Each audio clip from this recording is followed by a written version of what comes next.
હમણાં જ ભારત દેશની અંદર એઆઈ ઇમ્પેક્ટ સમિટ વૈશ્વિક કક્ષાનું જે આયોજન કરવામાં આવ્યું એને ભવ્ય સફળતા મળી.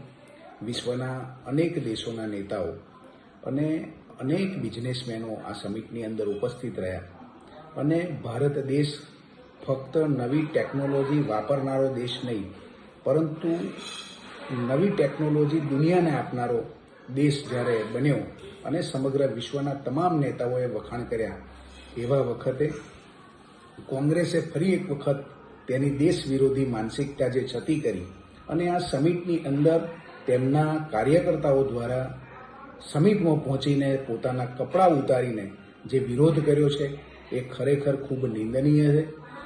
ભારતીય જનતા પાર્ટીનો વિરોધ કરતાં કરતાં કોંગ્રેસ હવે ભારતનો વિરોધ કરતા થઈ ગઈ છે. એ ખરેખર ખૂબ દુઃખદ બાબત છે. અને જ્યારે ભારતીય જનતા પાર્ટીના ત્રીજી વખતની સરકારના પ્રધાનમંત્રી શ્રી નરેન્દ્રભાઈ મોદી સાહેબ વૈશ્વિક ઓળખ ઊભી કરી છે, વિશ્વની અંદર ભારતનું નામ રોશન કર્યું છે, એવા સમયે જ્યારે સમગ્ર દુનિયાના તમામ દેશો ભારતની સામે મીટ માંડીને બેઠા છે, એવા સમયે સતત 100 ચૂંટણી હારનાર કોંગ્રેસના નેતા રાહુલ ગાંધી અને એમની ટીમ દ્વારા હવે સમગ્ર ભારત દેશનો વિરોધ થઈ રહ્યો છે.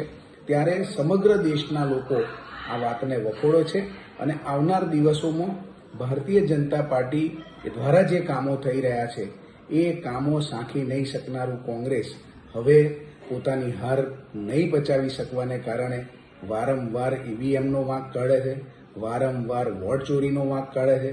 પરંતુ હકીકત એ છે કે લોકોના દિલમાં હવે એમની કોઈ પણ પ્રકારની જગ્યા રહી નથી.